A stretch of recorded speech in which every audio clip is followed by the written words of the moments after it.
Hi, my name is Denise Rodriguez, and I'm here to share my faith story.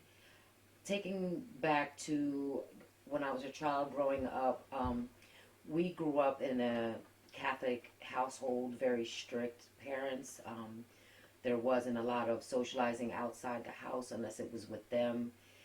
And every Sunday we went to church. And ironically, I grew up in a church that spoke Spanish, and I didn't speak Spanish. So I went as a ritual every Sunday, sat in the pew, listened to a sermon that I really didn't understand because that was what was expected of me.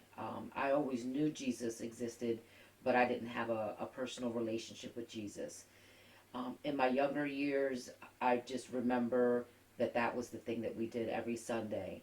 At the age of 5, we had a tragedy in our family. My 10-year-old brother hung himself, and I grew into being a very angry person about that, not understanding because if they told me, that God was so good, why would He allow my brother to hang himself? I remember watching my parents um, going through depression and having a very difficult time accepting the death of my brother, but they continued in their faith, and I kind of grew apart in my teenage years, still attending church because I had no choice, but just really not having that relationship with God.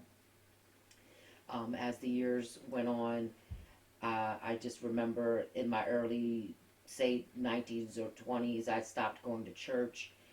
Still kind of believed that there was God, but just never had a relationship with God. As years went on, I had experienced some traumas in my life, um, stemming from being in unhealthy relationships. My first husband was an addict, and I thought that if I just loved him enough, if I was just the perfect wife, that I could change him and I could get him to stop using drugs. That didn't work. Instead of me helping him to change, I was changing as a person, becoming a very angry person. Our relationship was very volatile. I just can sit here and vividly remember some of the arguments that we had. I remember in my early 20s to maybe mid 20s being arrested several times for assaultive behavior. I became, instead of the victim, I became the perpetrator, um, as a defense mechanism to everything that I was going through. So that relationship didn't last, but I did have two children. I was pretty much a single mom through the whole time that we were together. But then we separated, and I was blessed to meet somebody else in my life in my early 20s or mid 20s. And this individual was, very healthy. He believed in God. We started going to church together, and life seemed pretty good. And he accepted my two children. I accepted his son. So together, at the time, we had three sons, and then God blessed me with a fourth boy. And life was good. Ram was, ex-military. He lived a structured life. We had very little in common, two different cultures. I'm Puerto Rican. Ron was not. He always said he really didn't know his nationality, but somewhere between Pennsylvania Dutch and Irish and German. So we were very different cultures. He loved my family, the way we were such a big family. And I remember the first time that we had dinner at my mom's house. It was a Sunday, and he whispered in my ear, "What's the occasion?" And I said, "Well, what do you mean?" He said, "Well, there's so many people in your house. Is there a party?" And I said, "No, this is just Sunday in a Puerto Rican's home. This is our norm." And he loved that about our culture. Um, he was into camping. I was definitely not into camping. And he would talk about planning a trip to take my boys. And I said I would never go camping because you just couldn't take your curling iron and your blow dryer on a camping trip. So as the boys and him were planning a camping trip, I felt like, wow, maybe I should go and try the experience. Went camping with them, and it was a little rough, but I really enjoyed the experience, and that was a tradition in our family, you know, we went to 2 or 3 camping trips every year. We continued to go to church on Sundays. I can't tell you that I was really in a relationship with God, but I was making it more of a tradition to go to church until 5 years into the relationship. We were now engaged to be married. We had our sons living under the same roof for the most part. And a month before we got married, Ron passed away in his sleep. So once again, I'm now just not understanding why did God do this once again in my life. I'm happy, my boys were happy, and you just once again ripped somebody out of my life. So I stopped going to church. My relationship with God, the little relationship that I had, was no longer there. And I just kind of was going through the motions. As years go by, I would go to church to please my mom and dad. Just it would make them happy for me to go to church with them on a Sunday. But it definitely wasn't for my benefit. Fast forward to about 6 years ago, my nephew um, continued to ask me to come to church with him, and I just wasn't interested. He went to a whole different church. I told him, hey, I go to Catholic church, even though I really wasn't going to Catholic church. I'm not going to go to your church. So one day, just to please him, I went to church. And this church was the Journey Church. And I walked in, and I kind of felt like goosebumps. And I said, well, maybe because it's cold in here, but I don't know.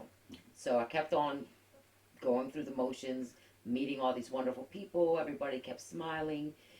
And I just could not believe that everybody was so nice at this church. And I said, well, this is just the first day. So I came back again, and I came back again, and I kept trying to find reasons not to come back to this church. I was still dealing with a lot of trauma, still trying to deal with a lot of depression and anxiety, going through the motions. I mean, I did find a job that I really loved doing. Became a director of a drop-in center dealing with people that are homeless, in addiction, and dealing with mental health issues. And that kind of felt like it was filling this void that I had, because I really do enjoy helping people, but I just still did not learn how to help the most important person, which was myself.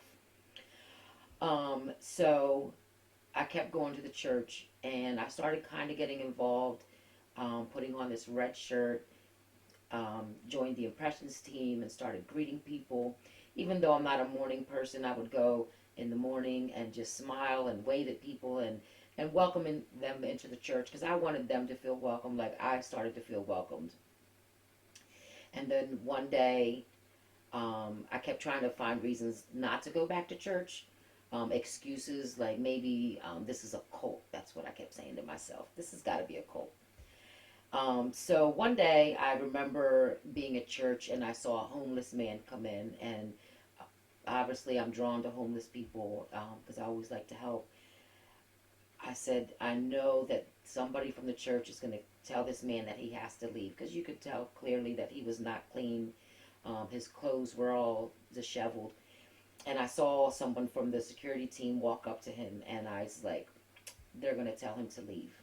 And I said, this is the excuse that I've been looking for to not come back to church. And I saw him talking to the guy, and they both started turning around looking at me, and I was wondering, like, why do they keep looking at me? So they both walked up to me, and I thought that was pretty strange, because I really didn't know this person. And he asked me, aren't you Justin's aunt? Don't you work with homeless people? And I said, yeah. And he said, well, do you think you can give this individual, some information, and then when you're done, have him have a seat inside to listen to the service? And right there at that moment, I felt the goosebumps that I first had when I first walked in multiplied by 1,000. I realized that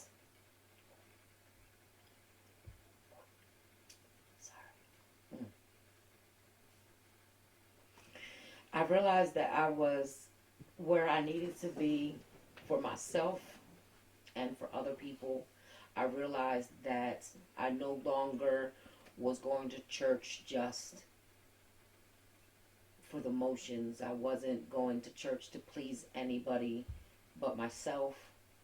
Um, I've realized that God had me there for a reason. Um, I started having this deep relationship with Jesus in a way that I never had before. Um, I realized that I kept looking for excuses not to be there, not understanding that I was there because God called me to be there. Um, I've been able to work on myself because as I always say, I'm a work in progress. To work on my past traumas, and I now also run a trauma group as one of the J groups at the Journey Church, because I realized that even though I was always helping people, I never even talked about my traumas. I never talked about attempting suicide twice in the past. I never talked about my depression or my anxiety. I never talked about just the constant feeling hopeless. Never talked about it. And now I'm able to talk about it, and the trauma is no longer my story, as it was in the past, where it was just deeply embedded. Now it's on the surface, and it's there to help other people. I enjoy being able to connect my church with my job. The Journey Church is real supportive of what we do at the Horizon House, and we get to connect and do events together. I get to travel and do mission trips to other countries and helping people in different areas. I've been part of building things in other countries. I've been able to just bring hope to other people in different avenues.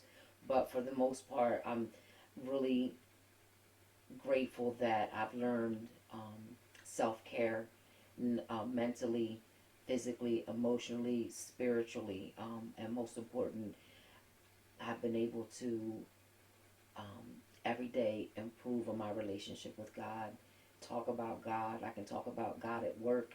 I can pray at my job where before that wasn't even an option.